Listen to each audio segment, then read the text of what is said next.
Well, when it comes to those COVID booster shots, the state is now breaking down which counties are doing the best and which ones are doing the worst when it comes to giving them out. Yeah, CBS 17 digital reporter Jody McCreary digging deeper and finds the places doing well tend to have one thing in common.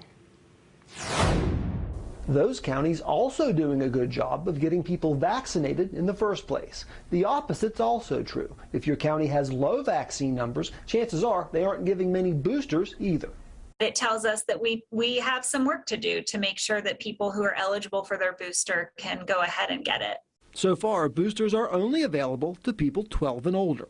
Nearly 6 million in that age group are fully vaccinated, but not even half of them have gotten a booster.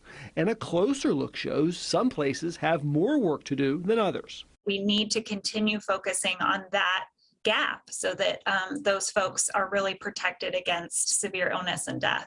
We have 15 counties where the vaccination rate in that age group is 2/3 or better, including Wake, Durham, and Orange. 7 are near the top in boosters. At the other end, there are 17 counties where they haven't even vaccinated half of that age group, including Hoke and Harnett. Most of those also have the worst booster rates. In counties where you have people who had easy access to their primary series, likely continue to have relatively easy access to boosters. That might mean we need a change in the booster messaging.